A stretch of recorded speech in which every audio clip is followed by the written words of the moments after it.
Hello, and welcome to True Terror Files. Today we tell you the story of the Winchester Mansion, hoping it will astonish you. Why would a millionaire build this endless prison? Legend points to specters, but San Jose hides other secrets. The heiress lived a macabre dance between her fortune and guilt. Let us then begin our great tale. The success of the family business was not born of chance, but of steel and refined gunpowder.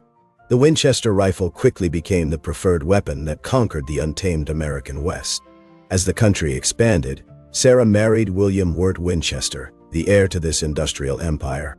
She believed that opulence would bring security, but tragedy lurked in the shadows of her luxurious life. In 1866, pain tore her world apart for the first time. Her only daughter, little Annie, slowly died, consumed by marasmus. That illness weakened her until it left her lifeless. The void in her heart never healed. Later, in 1881, tuberculosis also took away her husband William. Suddenly, Sarah found herself alone in a frigid world, surrounded by suffocating wealth. She inherited $20 million and an immense daily income, a colossal fortune that today would be equivalent to hundreds of millions. However, for her, every coin shone with the reflection of lead. That money always came directly from the bullets that reaped lives on the battlefields. With the weight of death on her shoulders, Sarah began to feel that her lineage was marked by an inevitable curse. That mourning was now eternal. In 1884, according to chronicles, Sarah decided to abandon the oppressive humidity of Connecticut. She sought refuge where the California sun could dissipate the shadows that pursued her. She settled in the Santa Clara Valley, a place that was then a sea of orchards and promises. There she bought John Caldwell's modest farm, a structure of barely 8 rooms surrounded by 162 hectares of fertile land. Neighbors watched with strangeness as the sophisticated widow became an elusive and solitary figure. Sarah no longer wore finery, but a black veil that hid her face from the world. Soon, the once quiet property began to mutate under a strange pulse. Hammer blows broke the valley's silence, marking the beginning of an endless metamorphosis. What began as a simple renovation quickly transformed into a feverish architectural obsession. Sarah hired carpenters to work day and night, without blueprints or apparent logic. Local rumors grew as the wooden foundations expanded like an open wound upon the landscape. No one imagined that those few original rooms would be devoured by a labyrinth designed to house presences darker than family memory. The construction was not a common project, but a vigil that lasted decades. Until that fateful September the 5th, 1922, the sound of hammers never ceased. Imagine living immersed under a constant din that allowed no silence. Sarah Winchester became her own architect and construction chief. Without professional blueprints, she delivered daily sketches to her carpenters. Every morning, the workers received precise but improvised instructions that completely defied all structural logic. She organized relief shifts so that the activity would not stop for 1 second. Neighbors heard the metallic knocks during the coldest early mornings. It was an orchestra of wood and nails that operated all day without rest. To build this labyrinth, she used redwood of the best quality. However, Sarah ordered it to be covered with layers of varnish to hide its origin. She also invested fortunes in Tiffany stained glass windows, designed to capture a light that barely reached the darkest corners. That structure grew like a living and uncontrolled organism on the ground. Every new room was a desperate attempt to keep the shadows occupied. The project only ended when Sarah's heart stopped beating forever, leaving behind an enigma. Walking through the halls of this mansion is entering a geometric nightmare that defies your senses. You suddenly find yourself before a demented spiral staircase. It has 44 steps of minimal height. For Sarah, tormented by crippling arthritis, this design was the only way to move. However, for the visitor, it is an agonizing ascent that barely gains height after an exhausting effort. The architecture ignores all instinct for survival. Imagine opening a heavy door on the upper floor and finding absolute emptiness leading to the garden. A single misstep in the dark would mean a fatal fall. In other rooms, the nonsense continues with skylights installed directly into the floor. You will also see truncated chimneys that die before piercing the ceiling. These traps ensnare the air in suffocating rooms. The number 13 repeats like an obsessive mantra in windows and staircases. Was it a code to attract luck or a magnet for the invisible? While legend asserts that these traps sought to confuse spirits, reality suggests something more disturbing.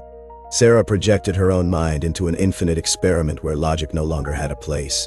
Only a trace of a woman lost in her own wooden labyrinth remained. Every corner seems to observe your silent movements. Behind every hammer blow there was a voice that only she heard. Legend has it that Sarah traveled to Boston to consult the famous medium Adam Coons. He warned her that the souls taken by the Winchester rifle sought revenge. To survive, she had to tirelessly build a dwelling for those wandering spirits. You must understand that, in the late 19th century, spiritualism fascinated the upper class. It was not an isolated madness, but a search for answers in the afterlife. Imagine the scene. She's sitting in the gloom, surrounded by a silence broken only by the wind. At the heart of the mansion lies hidden the Séance room. This sacred space possesses a single entrance, but 3 perplexing exits. That corner, forbidden to the servants, was the command center for all the work. Sarah entered alone each night to receive instructions from her invisible guides. There it was decided which wall to raise, or which hallway to condemn to oblivion. However, some historians suggest that this account was a later invention. Was it truly a spectral command or pure marketing? Perhaps the curse was an idea to attract tourists after her death. The line between faith and business is very thin here.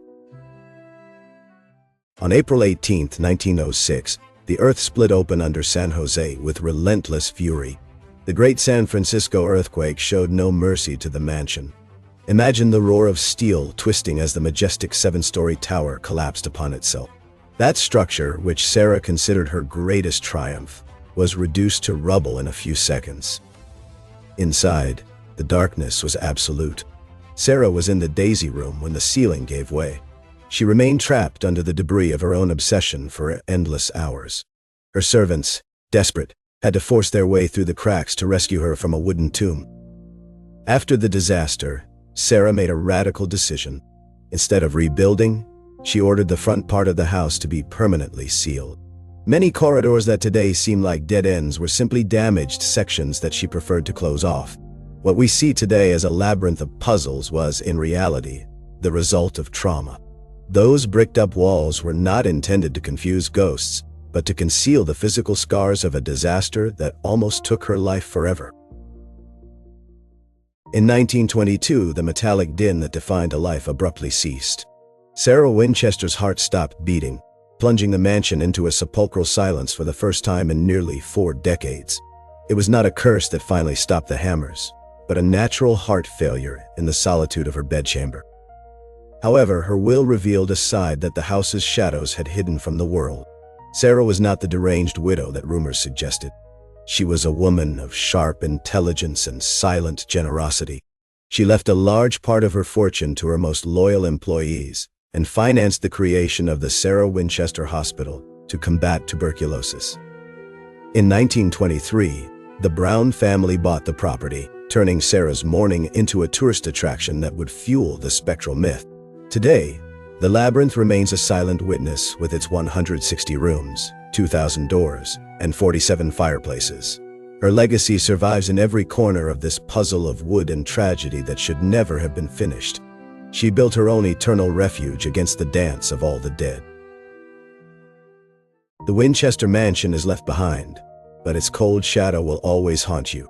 Was Sarah an architect or a prisoner of fear? The truth is hidden among walls that lead nowhere.